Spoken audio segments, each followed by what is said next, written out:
Muy bienvenidos a todos aquellos que en el día de hoy, en este día de sábado, nos reunimos en torno a este momento en el cual vamos a alabar a nuestro Dios, vamos a mirar en el interior de la Biblia cómo Dios nos ha hablado, cómo Dios se ha comunicado con nosotros, cómo Dios sigue estando presente en la vida del creyente en cada momento.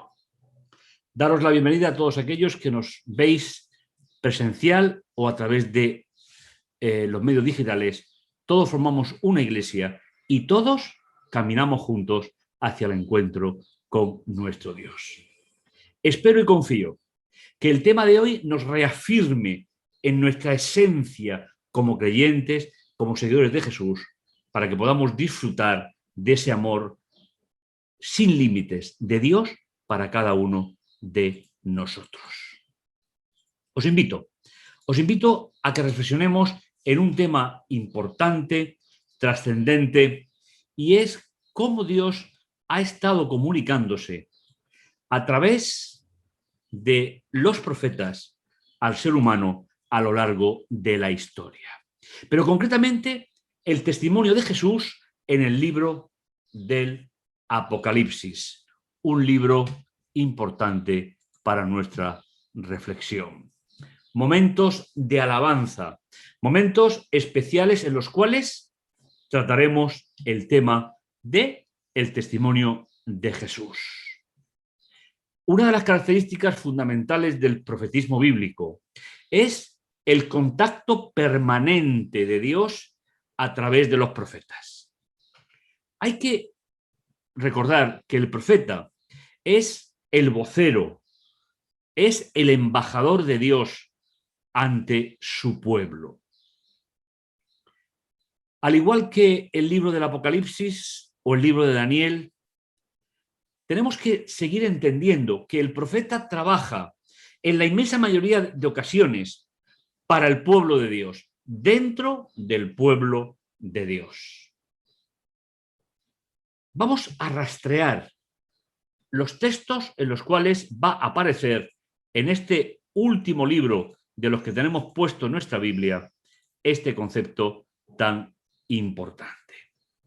Si miramos el consejo, en este caso de Pablo, en el cual nos recuerda cuáles son los dones específicos que el Señor, a través del Espíritu, otorgó a la Iglesia.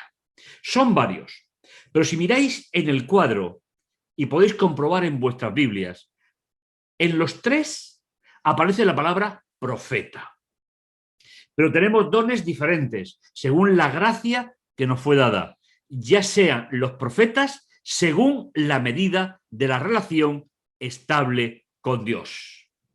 En 1 Corintios 12 nos dice, y a otros operaciones de milagros, a otros profetas, a otros entendimiento de espíritus. Y ese mismo capítulo, en el versículo 28, dice, según la disposición de Dios en la iglesia, primero apóstoles, luego profetas, luego doctores, luego poder de milagros, después las gracias de curación, de asistencia, de gobierno, los géneros de lenguas.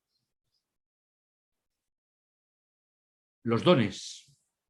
Los dones, aunque la iglesia medieval enseguida los arrinconó y los sustituyó por el sistema religioso, los dones fue una promesa de Dios a la humanidad hasta que Jesús regresara por segunda vez. La traducción de la palabra profecía en todos los pasajes significa hablar o declarar la voluntad divina para interpretar los propósitos de Dios para el hombre o para hacer saber de cualquier manera la verdad de Dios que está designada para influir en la gente.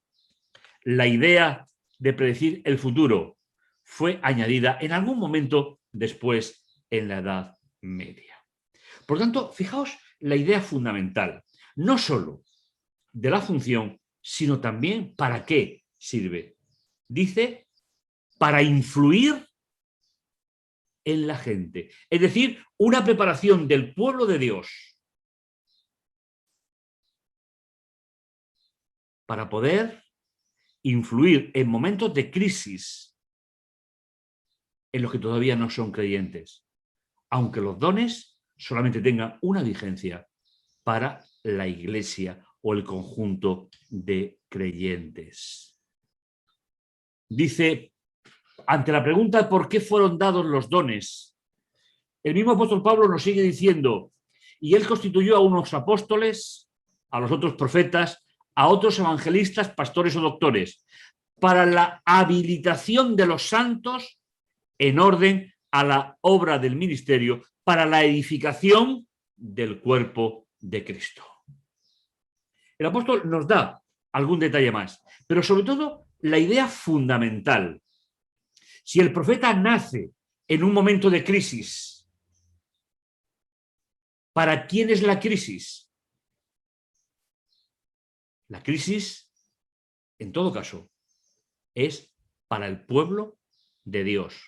Y el profeta viene con un mensaje de parte de Dios, un mensaje divino, transportado a través de la inspiración a la mente del escritor bíblico, que lo transmitirá por escrito a el pueblo de Dios en las circunstancias que le corresponde vivir, hasta que lleguemos todos a la unidad de la fe y del conocimiento del Hijo de Dios, a la madurez del varón perfecto, a la medida de la estatura de la plenitud de Dios. Me parece que es una definición bastante relevante para poder entender que los dones espirituales no son, en primer lugar, no son para no creyentes. En segundo lugar, son para la iglesia de Cristo.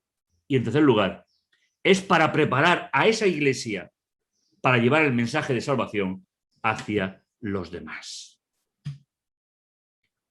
Si miramos en el libro del Apocalipsis, nos encontramos con 5 textos donde aparece el testimonio de Jesús. Si lo miramos en conjunto, nos daremos cuenta de algunos detalles que me gustaría compartir con vosotros y que pudieseis disfrutar, porque finalmente creer que el don profético sigue siendo clave en la preparación para el final de la historia nos entronca como pueblo de Dios con toda la tradición profética original, cuyo originador es el Espíritu Santo, cuyo autor instrumental es el profeta, y el lector real al que va dirigido el texto se beneficia de ese proceso de comunicación entre el Espíritu de Dios y el profeta humano.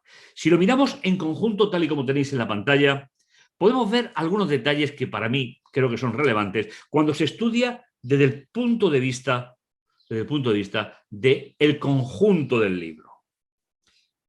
La primera mención la encontramos en el capítulo 1, versículo 2. Después lo leeremos todos los textos y los analizaremos. Pero para que lo veamos en conjunto, el binomio palabra de Dios, testimonio de Jesús, en primer lugar va destinado al propio Juan. En la segunda, palabra de Dios, testimonio de Jesús, también va dirigido al propio Juan. Estamos al comienzo del libro del Apocalipsis. Estamos al comienzo de la revelación que marcará la ampliación y explicación del libro de Daniel y nos llevará directamente hasta el final de la historia. Al final, cuando se destruya completamente el mal, el pecado, y cuando seamos rehabilitados de nuevo al jardín del Edén, como fue el propósito de Dios desde un principio. En el centro de las 7 veces que aparecerá esta expresión, es muy significativa. Mandamientos de Dios, testimonio de Jesús. ¿Y a quién va destinado esta mención? Como veremos después, al resto fiel de Dios en el conflicto.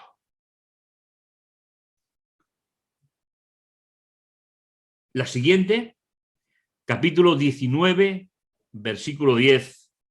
El testimonio de Jesús es el espíritu de profecía. Y va dirigido a Juan, que es el interlocutor con el ángel. Y la última va destinada a todos los creyentes, los que ya son salvos,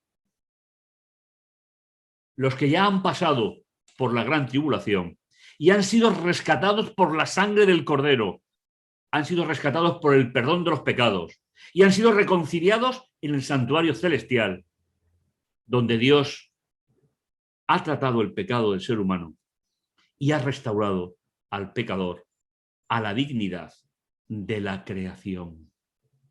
Testimonio de Jesús y la palabra de Dios. Me gustaría, si fuese posible, que mantuviésemos este esquema en la mente, que pudiésemos disfrutar de cómo en un libro lleno de imágenes, lleno de conceptos realmente complicados a veces, hay 5 versículos de consuelo. De consuelo donde se van a unir la palabra de Dios y el testimonio de Jesús. ¿Cómo fue consolado Juan? ¿Cómo somos consolados los que vivimos en el final del tiempo como remanente de Dios? Y finalmente, ¿cómo se muestra la característica fundamental de los redimidos por haber vivido esa experiencia? El testimonio de Jesús y esa palabra de Dios que nos ha llevado hasta la eternidad.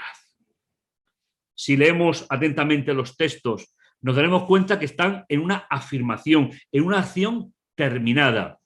Esa es una de las características fundamentales de los hebreos, los pensadores hebreos. Cuando algo va a ocurrir, aunque esté en el futuro, no importa el tiempo, tienen la seguridad de que Dios va a cumplir su palabra. ¿Qué os parece si abrimos nuestra Biblia y empezamos a disfrutar de la lectura de estos textos en su encuadre, en su contexto general, para poder disfrutar de la expresión testimonio de Jesús? Comencemos por el primero. Recordar en el trasfondo, y lo vamos a ver ahora, dice en el capítulo 1 de Apocalipsis y en el versículo 2, el libro está empezando, la revelación está a nuestra disposición. Como ya sabemos, la palabra revelación significa descorrer el velo, es decir, hacer visible realidades celestiales que por otra parte no podríamos tenerla a nuestra disposición. Si me permitís, leemos el versículo 1 y vamos entrando en cada uno de los usos de esta doble expresión. Dice, descorrer el velo sobre Jesús el Mesías, que Dios le dio para manifestar a sus siervos los que debe de suceder pronto, y lo declaró enviándolo por medio de su ángel a su siervo Juan, el cual dio testimonio de la palabra de Dios y testimonio de Jesucristo. Por eso decíamos que la primera mención va dirigida a ratificar el ministerio profético de Juan. Palabra de Dios, texto escrito y narrar, vivir. Por eso fue el motivo por el cual Juan estuvo en prisión, por ser fiel a lo que había vivido, había sentido, había disfrutado con Jesús. También había sufrido por ello. Y hay una primera exhortación que no es nueva para nosotros, pero que es importante. Bienaventurado, es decir, aquel que se encuentra seguro de lo que va a vivir y sentir. Bienaventurado el que lee, los que oyen la palabra de la profecía y guardan las cosas en ellas escritas, porque el tiempo está cerca. Veis que en esta primera parte del libro de Apocalipsis, que podéis releer y podéis pues agradecerle a Dios ese gran regalo que nos hace. Sus siervos, del versículo 1, son los profetas, los que anuncian lo que ha de suceder, los que anuncian el gran conflicto, simplemente para que el pueblo de Dios no se desoriente con las dificultades de la vida. Como ya hemos dicho en diferentes ocasiones, la profecía no es para entrar en controversia con otros grupos, ni tan siquiera con los que no son creyentes. La profecía es un apoyo firme para el creyente, para saber en qué lugar de la historia se encuentra y para saber cuál es la parte de ese gran conflicto entre el bien y el mal le ha tocado vivir en su momento. Juan se encuentra prisionero precisamente por el testimonio de la palabra de Dios y el testimonio de Jesús. Este es el primero de los encuentros con esta realidad en el tema que nos ocupa en el día de hoy. Pasamos al segundo. Lo tenemos en el capítulo 9, que dice: Juan, hermano vuestro y compañero vuestro en la pena, el reinado, la paciencia de Jesús, me encontraba en la isla de Patmos a causa de la palabra de Dios y el testimonio de Jesús. Cuando lleguemos a la parte segunda B, veréis que el testimonio de Jesús es interpretado por el ángel de Dios de una manera determinada. ¿Cómo podemos disfrutar de esta visión de Juan? No vamos a repetir lo que sería otro tema o otra temática. Simplemente, hermano nuestro, Juan, prisionero, forma parte de la gran tribulación en el momento en el cual le toca vivir el Imperio Romano. Solo habría que recordar la estatua de Daniel 2. ¿Y cuáles son los motivos? ¿Cuáles son los motivos de su delincuencia?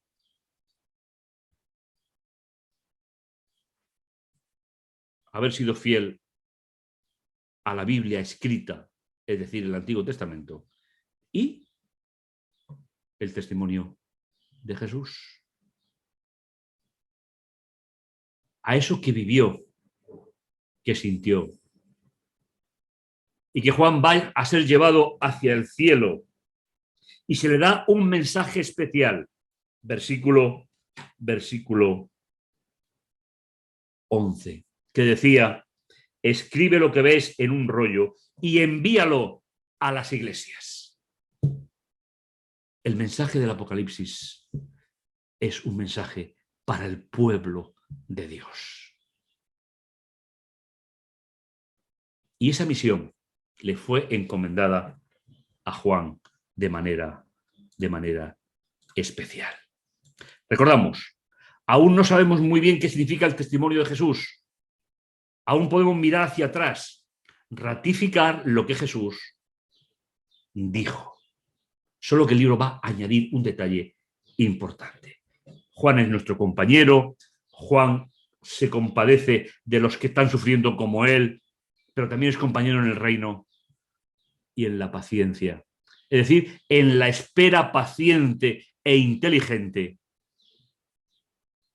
del anuncio de Jesús de que volvería.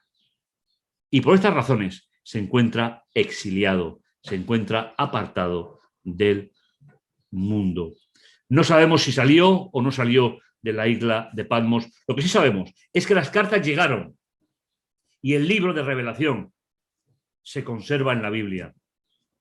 Posiblemente porque los romanos que custodiaban a Juan entendieron que era un libro judío y que no implicaba para nada ningún problema para el imperio. La parte central de las veces que aparece la expresión la encontramos en el capítulo 12, que os invito a que resaltemos algunos detalles importantes que nos van a ayudar a comprender también otra fase del testimonio de Jesús. El capítulo 12, capítulo conocido por todos nosotros, lo hemos estudiado muchas veces, es el que nos describe el conflicto entre el bien y el mal desde su origen hasta el final. Y es en el final donde va a aparecer la expresión que estamos analizando. ¿Dónde y cómo empezó el conflicto? Dice el capítulo 12, versículo 7, estalló una batalla en el cielo, Miguel y sus ángeles, para luchar contra el dragón, y luchó el dragón y sus ángeles. Versículo 8, pero no prevaleció, ni fue hallado ya en el cielo lugar para ellos. Y fue arrojado, versículo 9, el gran dragón, la serpiente antigua llamada Diablo y Satanás, el cual engaña al mundo entero, fue arrojado a la tierra y sus ángeles fueron arrojados con él. Fijaos qué descripción del que comenzó el conflicto. Se le llama de los diferentes nombres que identifican precisamente su obra en contra de Dios. En el cielo, dragón. En el jardín del Edén, serpiente antigua. El acusador y el malo o malvado, diablo. ¿Su misión cuál es? Engañar. Engañar al mundo entero. Y con este engaño va a dividir la humanidad en dos grandes realidades. Los seguidores de Dios y los que no son seguidores de Dios. Dice a partir del versículo 13, y cuando el dragón vio que había sido arrojado a la tierra, persiguió. Y finalmente, la persecución se materializa en las dos primeras partes que hemos visto en la vida de Juan, pero ahora en un grupo de creyentes que no somos ni mejores ni peores que el resto de los creyentes. Pero sí hay una misión, y esa misión viene incluso de la figura de los grandes profetas del Antiguo Testamento. ¿Y dónde vuelve a aparecer aquí en el contexto del gran conflicto? Las expresiones. Nos dice, enfurecido el dragón contra el pueblo de Dios, se marchó a pelear contra el resto de sus descendientes, los que cumplen los preceptos de Dios o los mandamientos de Dios y conservan el testimonio de Jesús.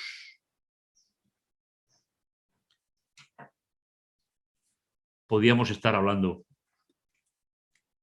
muchísimo de esta idea, pero vamos buscando que el propio libro del Apocalipsis nos explique qué significa el testimonio de Jesús. Este remanente, este resto, como es traducido en esta versión, tiene un significado muy especial en la Biblia. Tal vez recordéis que en alguna ocasión ya hemos comentado que la palabra resto o remanente no es un término que indica cantidad de personas, sino que indica calidad en relación del creyente con Dios. El resto de su descendencia. Y nos vamos acercando al momento en el cual se vuelve a hacer presente y necesario la manifestación del don profético, para que este remanente pueda entender y comprender la misión, sobre todo y ante todo, del ministerio de Jesús en la época que nos ha tocado vivir. Y de nuevo aparece ahora para nosotros, para los que vivimos en el tiempo del fin, el destinado al resto de fieles de Dios en el conflicto, los que cumplen los preceptos de Dios, los que cumplen las instrucciones de Dios y conservan el testimonio de Jesús. De nuevo nos encontramos con ese binomio, palabra de Dios y testimonio de Jesús.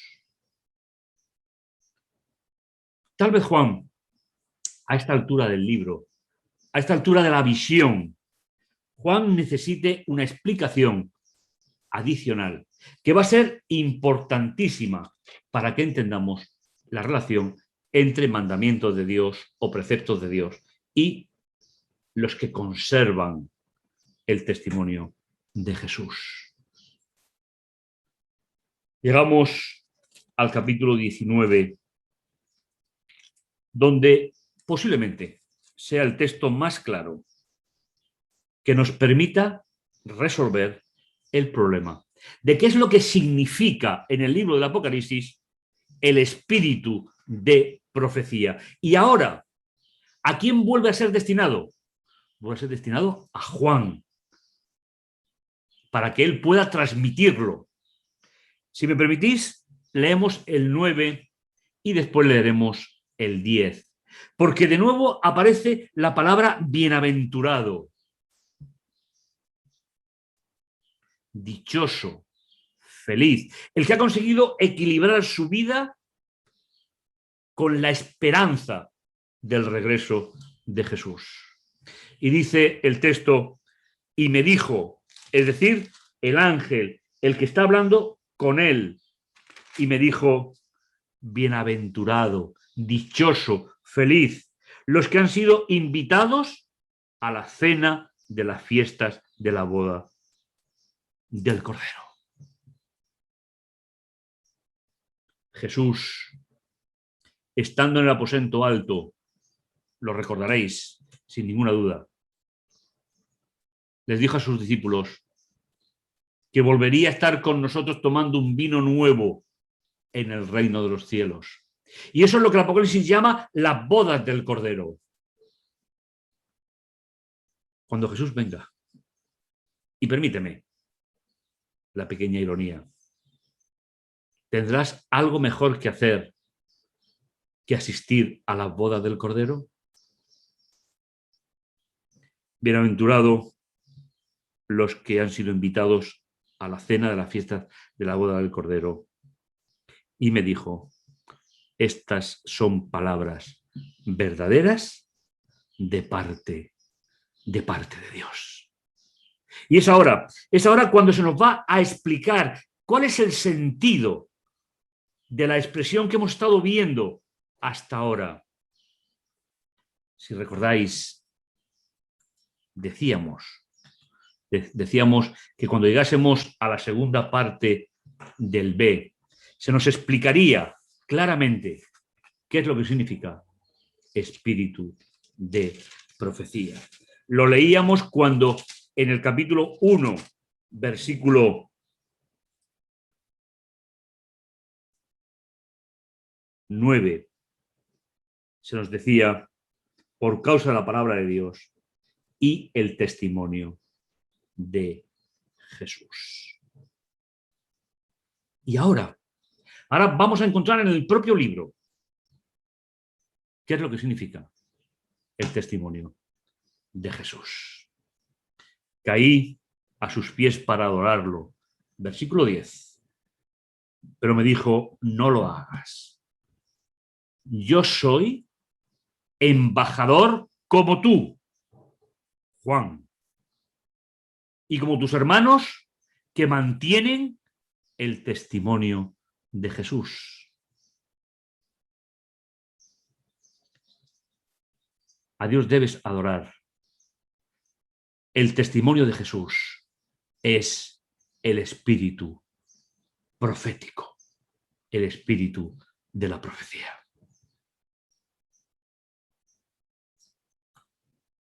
A Juan le revela el ángel que no solamente estaba prisionero por la palabra de Dios, sino también estaba prisionero por el espíritu profético, el espíritu de profecía. Juan tuvo el privilegio de ver a Jesús en el santuario celestial y tuvo el privilegio de poder comprender y entender el valor de la obra de Jesús en todo su conjunto. Qué bueno. Qué bueno es que nos podamos aplicar todo el recorrido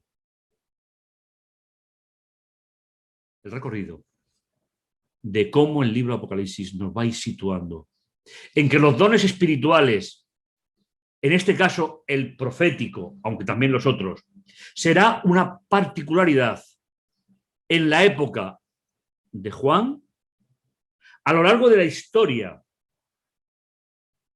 del conflicto, pero también en la época del remanente final, los que guardan, los que observan, los que cuidan los mandamientos de Dios y tienen el testimonio de Jesús. Y ahora, ¿qué es el testimonio de Jesús?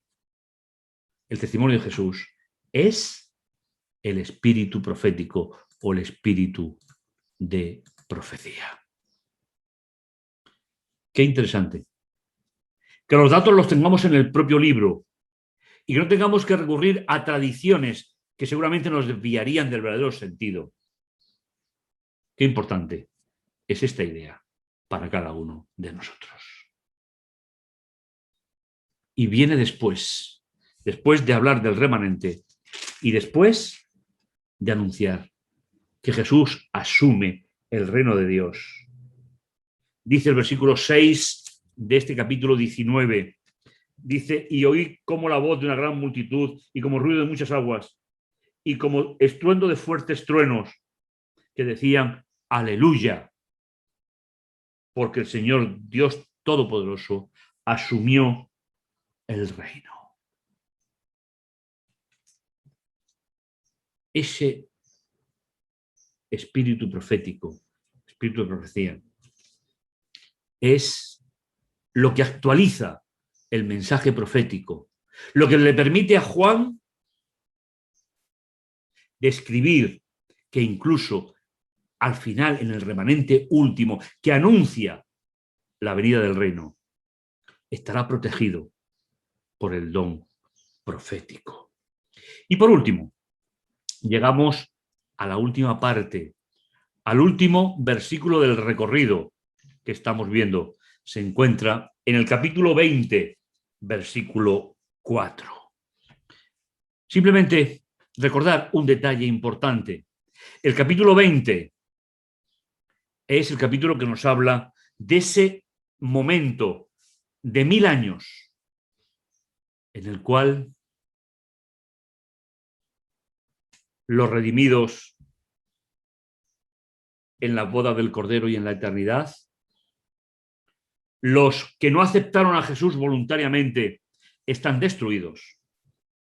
Y hay un lugar especial para aquel dragón que se rebeló contra Dios en el cielo. Ahora llega al final. Leer conmigo. Apocalipsis 20, versículo 1. Y vi a un ángel que descendía del cielo teniendo la llave del abismo y una gran cadena. Y arrestó al dragón. Y por si hay alguna duda, la serpiente antigua, que es el diablo y Satanás, y lo ató durante 1000 años.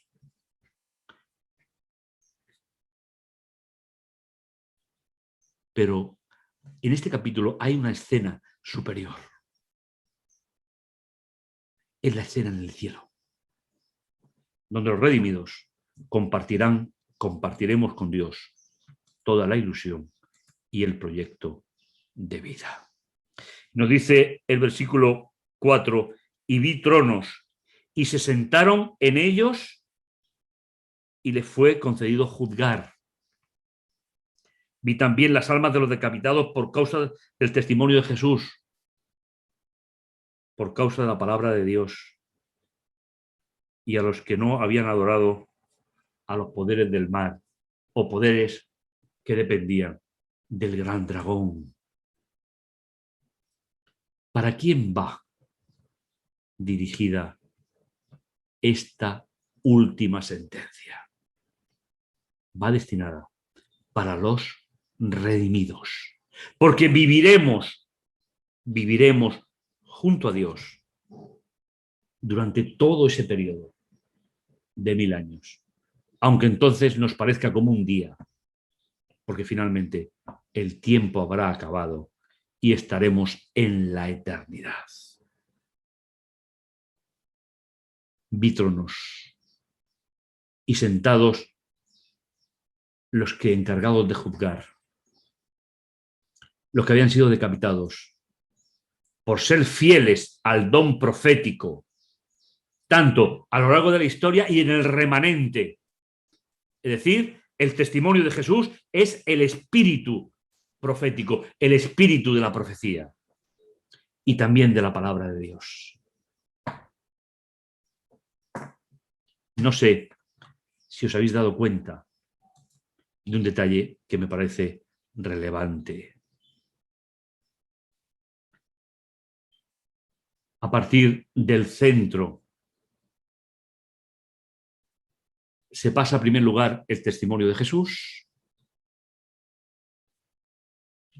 y en segundo lugar la palabra de Dios. También se cumple en el versículo 4. Testimonio de Jesús y la palabra de Dios. Y se mantuvieron fieles a lo que Dios ha mantenido. Creer en el espíritu de profecía, en el remanente final, no es nada especial. Aunque aquellos que no lo entienden les puede suponer un problema. Pero ha sido el trabajo de Dios trabajando en la mente de los profetas para ayudar, consolar, dirigir el proyecto de Dios a través de los creyentes. ¿Cómo podemos nosotros desarrollar esta gran idea importante que está en el ADN nuestra? En Apocalipsis capítulo 1, 2, 9, 12, 17, 24. La expresión testimonio de Jesús está al lado de la expresión la palabra de Dios o los mandamientos de Dios. Una característica fundamental del libro de Revelación o Apocalipsis que no tendrá ningún otro libro en la Biblia.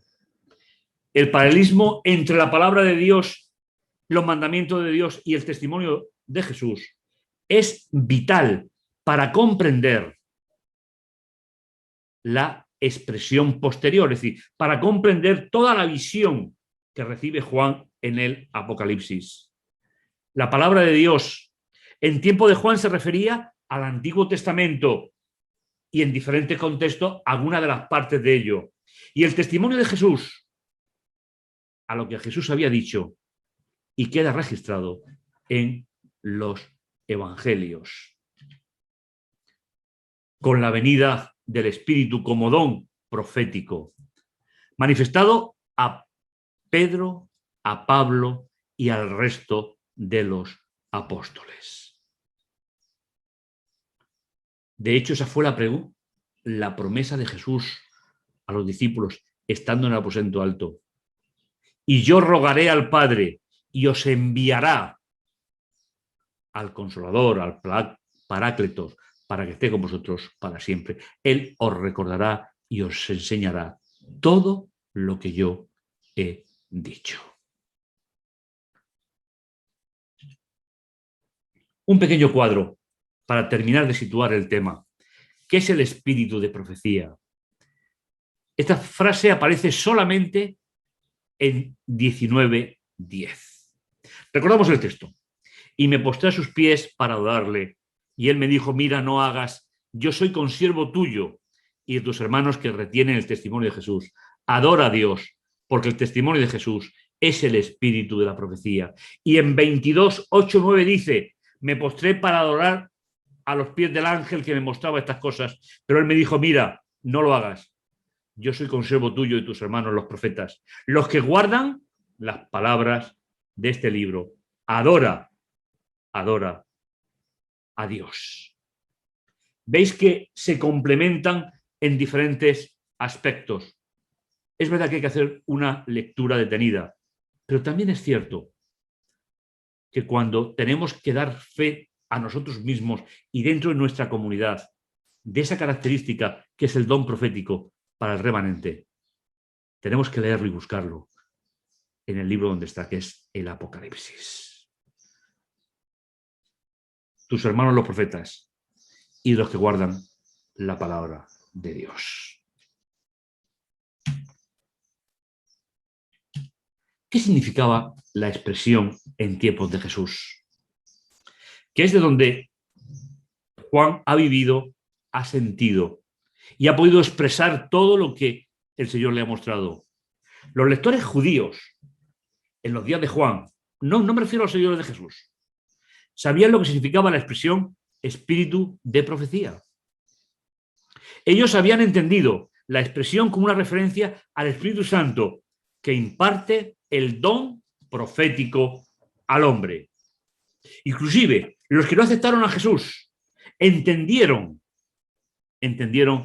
que el espíritu de profecía es el Espíritu Santo que llega y trasciende hasta el ser humano.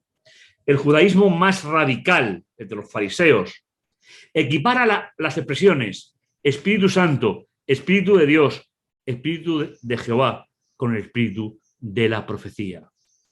Hay mucho testimonio de ello. Y me gustaría simplemente mostraros un ejemplo para que veáis que tenemos una base sólida, una base bíblica,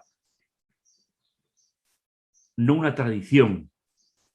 Fijaos, en Génesis capítulo 41, versículo 38, leemos del texto hebreo. Y dijo Faraón a sus siervos, ¿acaso hallaremos a otro hombre como este en quien esté el Espíritu de Dios? Ese es el texto que me gustaría comentar con vosotros. ¿Sabéis? En la literatura judía, escrita en la época de Jesús, ¿cómo traducen este texto? Y Faraón dijo a sus siervos, ¿acaso podemos encontrar un hombre como este en el cual está el espíritu de profecía del Señor? No sé si nos damos cuenta de la importancia. Si para Juan y sus contemporáneos el Espíritu de Dios es el espíritu de profecía del Señor, es fácil entender que Juan está siguiendo simplemente algo que venía desde el Génesis, que atraviesa toda la historia. El Espíritu de Dios fue interpretado en su época y así lo transmite en el libro del Apocalipsis. Fue interpretado como el espíritu de profecía del Señor. Me parece un texto importante. Nosotros como Iglesia, y para nosotros, repito la idea, creemos que ese don profético o el espíritu de la profecía seguirá estando presente como ayuda al pueblo de Dios dentro del conflicto y relacionado con el remanente. Como adventistas creemos que como Iglesia tenemos el testimonio de Jesús, o sea, que Dios se manifestó a sí mismo en la obra de Elena de White.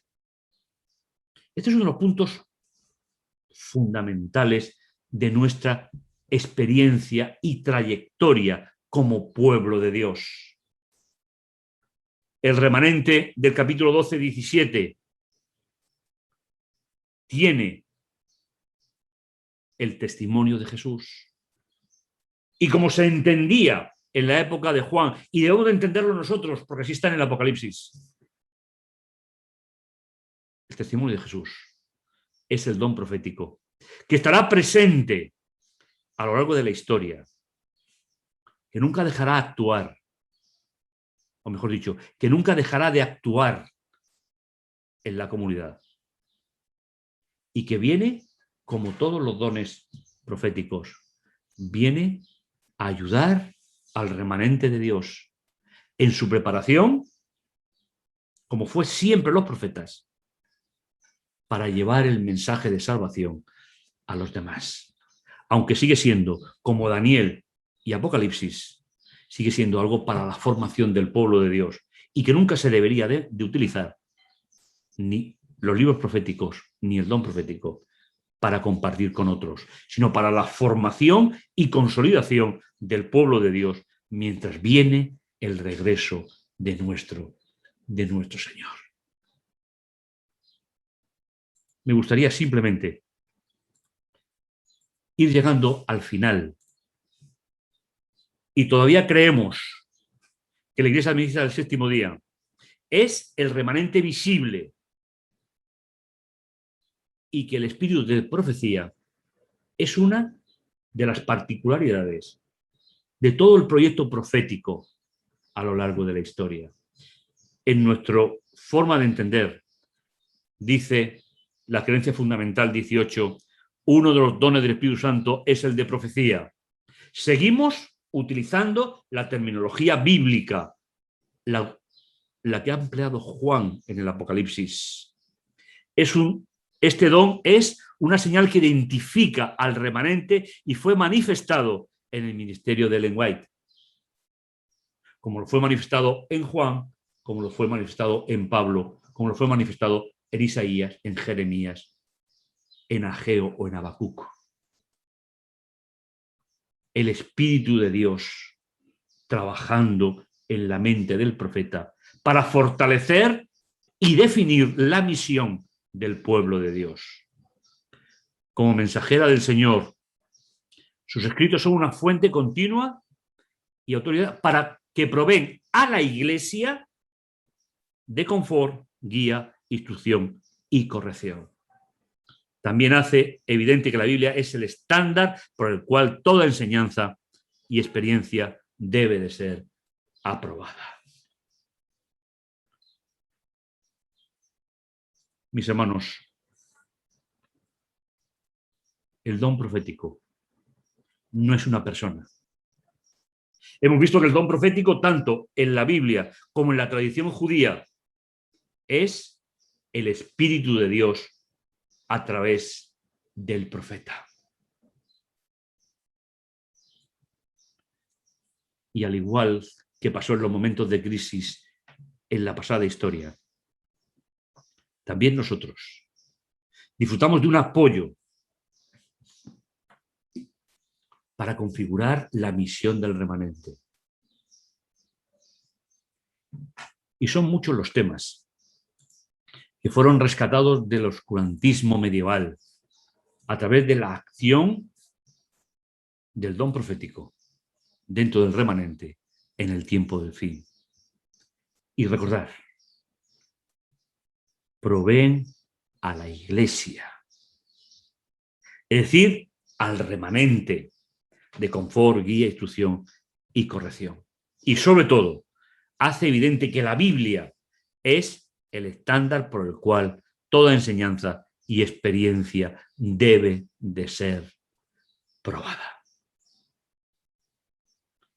Como último punto de nuestro itinerario en el tema de hoy, sería resaltar, mis hermanos, resaltar cuál es una de las grandes aportaciones bíblicas al plan de salvación y que había estado oculta durante siglos, y que ahora disponemos de ella, para tener un mayor conocimiento del plan de salvación.